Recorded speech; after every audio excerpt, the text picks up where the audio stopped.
Why do seagulls fly over the sea? Because if they flew over the bay, they'd be bagels.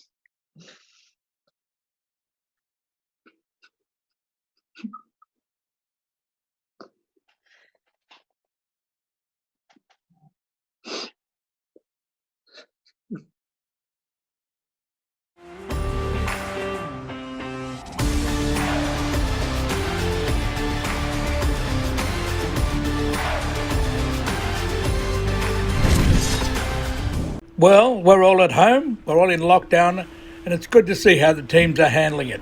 First off, the 52 Super Series, well, they're having a bad joke competition, which we're loving. Ready? 1, Go. 2, 3. I win. Ready?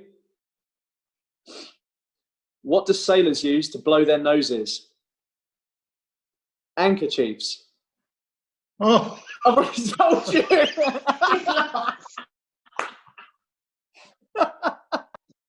Fergal and Andy are having a wonderful time. As for Ineos Team UK, they're having a cookfest. Butternut pumpkin risotto. Oh, that sounds nice. Super green sailing machine juice smoothies. Ugh. Sail GP's also talking about food, and Sir Ben wants Beef Wellington. beef Wellington. So it's good to see that they're not thinking about sailings and thinking about their stomachs. Personally, we're with the bad jokes. Now, this is what's happening in the show this week. Hugo, the sailing Frenchman, and his amateur crew are in the Southern Ocean. Vittorio and Pietro are talking about the America's Cup. Kiel, Germany announces new dates. And the RORC's Leo Habib talks to Andrew Dog Palfrey regarding sailing, big boats and small. If you've got a Nautical Bad Joke video, send it to us and we might see who'll win a little prize on this one. We'll see what's in the bin. Send it to us at info@boatson.tv. Fergal, why did the lobster blush? Because the seaweed.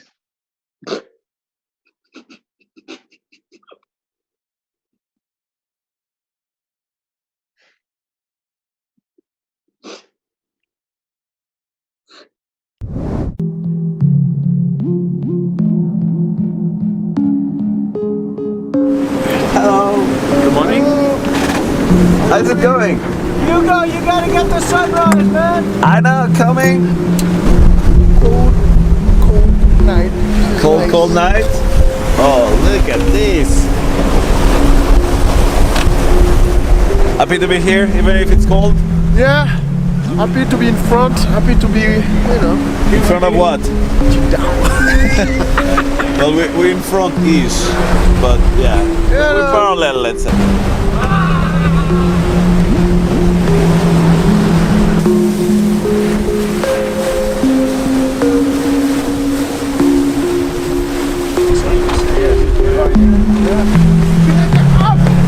This is a beautiful day on the Southern Ocean. The sun's coming up.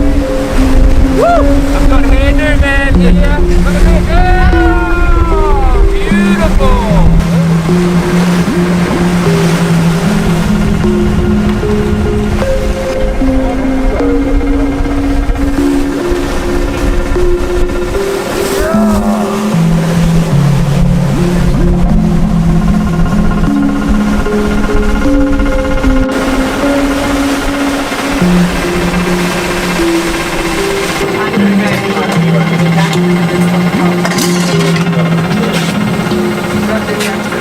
Terry, are you ready?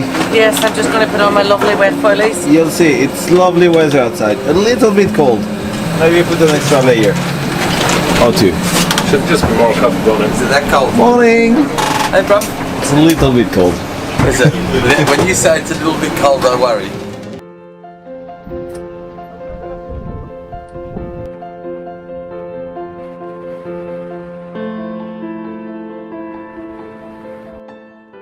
Everyone is always surprised when I tell them that sailing sucks. But it's true.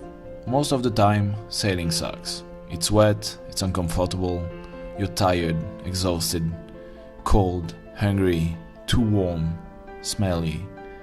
But then there is that sunset, or that sunrise, that glance of an albatross gliding above the crest of a wave, that surf, that silence, that crispy night with so many stars you can't believe there are so many. These moments of perfection, they make all the pain, all the self-torture worth it. This is why I sail.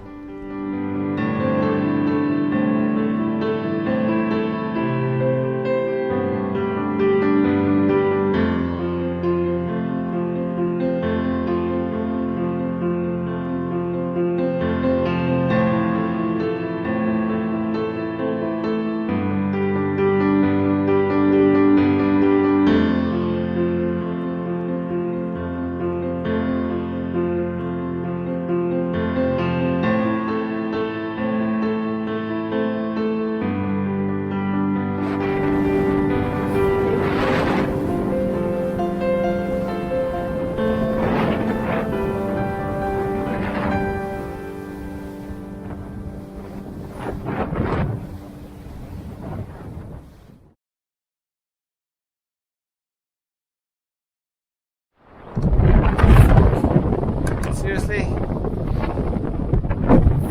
Good morning from Along Bay, Vietnam. We are 42 or 43 south, somewhere in the Southern Ocean. And where I'm from is coming later today, and I came here to do a quick check, make sure everything is okay before the shit hits the fan.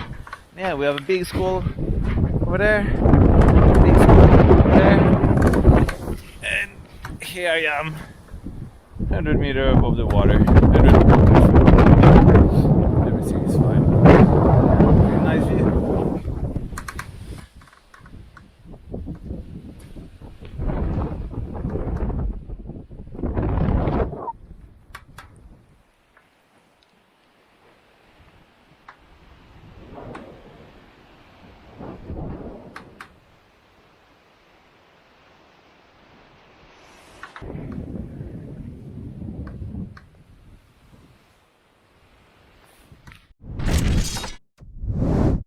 What do sea monsters eat? Fish and chips.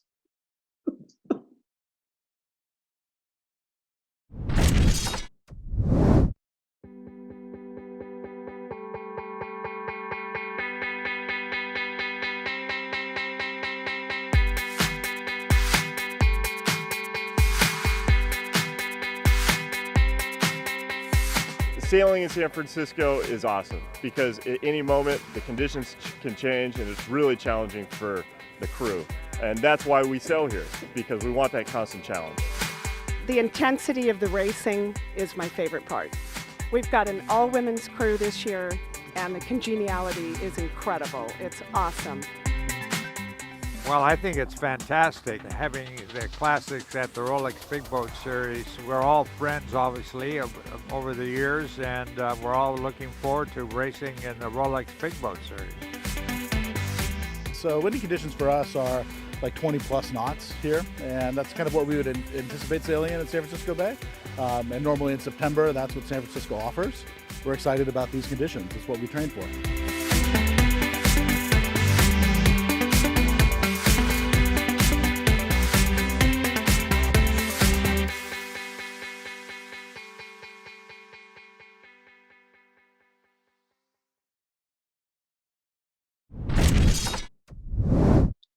How did the Pope manage to sink his new boat? He christened it with holy water. Holy water. American Magic single arm jibe. From a photo shared by the team, where you see the wonderful American Magic in the waters of Pensacola, I think, there is an interesting shot which is showing the wake of American Magic, and you can see something strange in it. As you see, we are coming back together with Pietro. So after quite a bunch of time due to my absence. But we are happy to be together again. talking about America's Cup, which is something rather unusual in these days because there's nothing to talk about. But in this case, this spot is really interesting because the wake we see on the water seems at least to show an interesting jibe. No, first of all, the interesting thing is the jibe is taking place in a really small space, so like 1 boat length or 1.5 boat length, which is really not very much. The boat is using the code zero, so of course also on the water we see there is not much wind, and also the comments at the Instagram photos is talking about low winds, so they are for sure training for low winds maneuvers. And in this case, the wake seems to show the new leeward arm, so the external arm, seems to touch the water just at, let's say, half the turn, no? Half the jibe. So seems like the foil is not fully underwater, at least, until the half of the jibe, which is something rather interesting, no? Absolutely. So we already said that the movement of the arms is actually helping when you're tacking, but is going against your setup when you are trying to jibe, because once you put down the new leeward arm in the water, what happens is that you tend to laugh, which is exactly what you don't want when you try to jibe. So you first have to go against this natural movement of the boat, and then you start the maneuver. Or even if you do this just at the beginning of the maneuver, then you risk to have a boat really unstable. In this case, the idea is to put the arm down exactly when you would like to. So exactly when on a normal yacht, you would begin to bring back the rudder to the center. Exactly, and probably also starting to go downwind a little bit, not to exactly avoid laughing too much, exiting from the jibe. In this case, it seems like they afford to do half the jibe, at least good part of the jibe, only with the internal arm. Obviously, it's not so easy, but the dynamics of the jibe actually allows for this kind of maneuver, probably. If the boat is leaning to the internal side of the maneuver when it's jibing, as all the planning boats do, so the foils have a similar, at least, dynamic as a planning boat.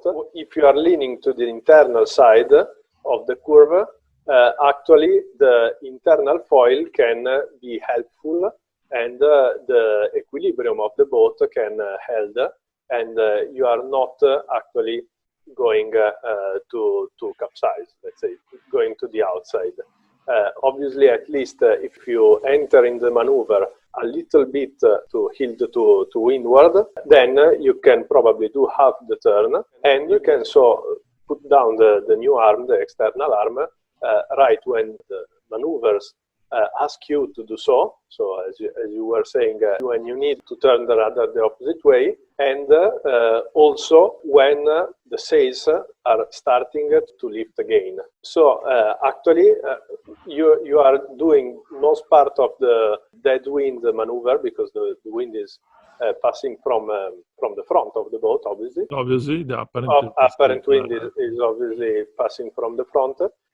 And you are doing the dead wind part of the maneuver with one arm only in the water, so you are much faster and you drag much less. Probably your drag is like more than 1/3 of the total drag when you are adding the arm, no? So actually, if you can do the dead wind part just with one arm, with one foil in the water, then you have just to pass to the other foil and let's say do a quick maneuver after, and for sure the maneuver will be faster, smoother, and also done in a smaller space. So when you start on the other side, obviously you are already faster, clearly. So then you can have a more stable exit angle and so on. So it is a bunch of positive things coming out of this maneuver, as far as we can understand it. Obviously, nothing is confirmed by the team. Obviously, it's just a guess, but still looks like a very promising way of performing this kind of maneuver, at least in the light medium winds. So what you are saying is that the boat, once it is heeled a little bit to leeward, is turning like a motor yacht, so a planning motor yacht, and not like a sailing displacement boat. So it is tends to bend on the inside of the curve. Exactly. So that's helping for this kind of maneuver, no? Correct? Exactly. So tends to heel to the internal part of the curve, and so actually the dynamic center of gravity and of lift is over the dynamic center of lift in the water. So the sails plus the boat weight are balanced with the internal arm and the rudder, because all the boat is inclined to the internal part of the curve. Very good. Let's see if some of the teams are trying to perform like this. Probably they already try, but we don't know this. And then there are a few teams sailing, I think, at the moment. Yeah. So very few, because of some events that have been cancelled and so on. So let's see what happens next. Thank you, Pietro. Ciao. Thank you. Ciao. What sits at the bottom of the sea and trembles? A nervous wreck.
Why do Danish warships have barcodes on the side of them?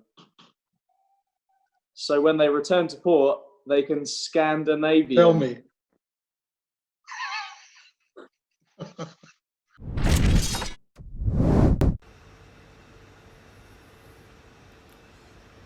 Well, welcome to the third volume of the Royal Ocean Racing Club's Time Over Distance series.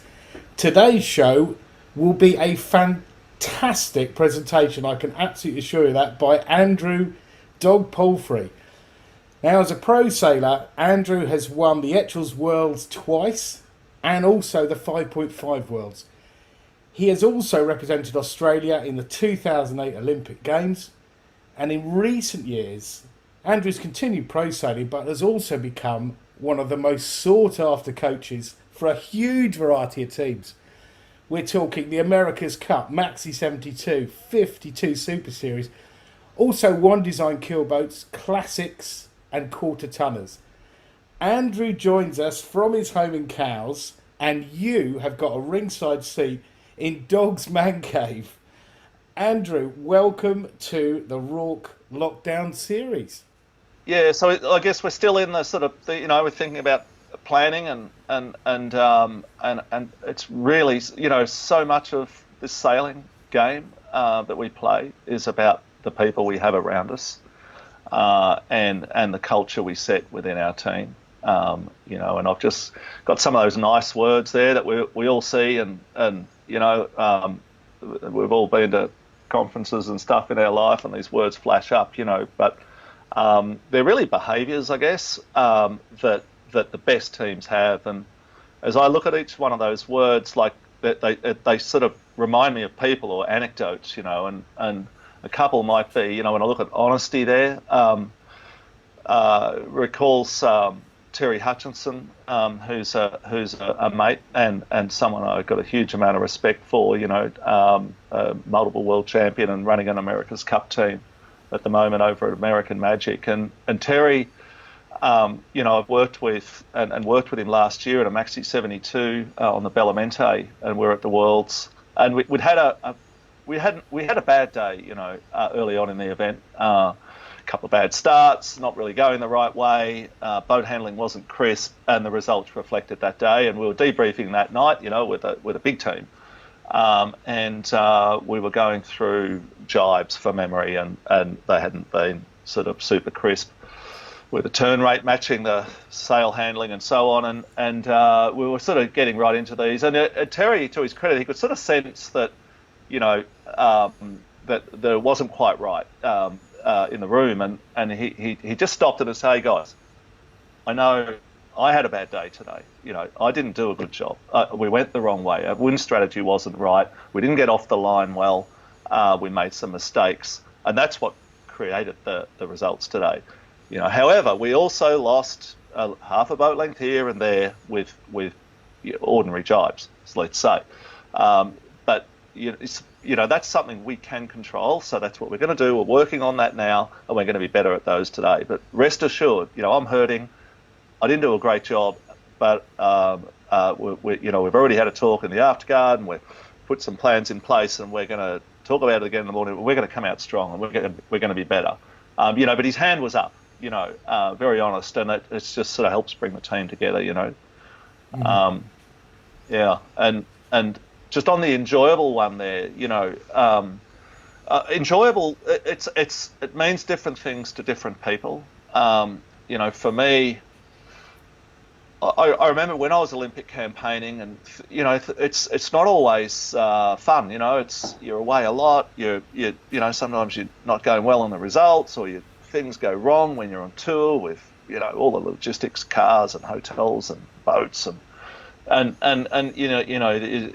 you face some adversity, and people would say to you, is it fun or not? It's a really interesting question. No, I don't really see it as fun, but I love it. I really enjoy it. So for me, there's that distinction. There's fun and there's enjoyment, and I love all that side of it. So keep it enjoyable. That picture there, that's the boat on the most left is Team Aqua in the RC44s. and I've been working as a coach actually for Team Aqua for the last 4 or 5 years. And you know, Chris Bake, the owner, great guy, and his right-hand man is Cameron Appleton, who's the tactician as well. The team, the key issue there with that team is to have fun, to enjoy things. They want to win, but if they're not enjoying it, you know, the alarm bells are ringing. When do you know you're getting a good deal on a boat? When there's a sale on it.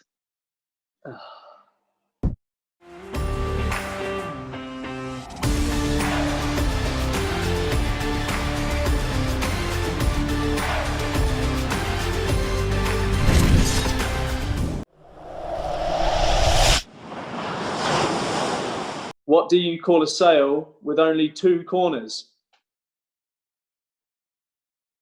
Don't have a clue. I went to the seafood disco the other day, and do you know what? I pulled a muscle.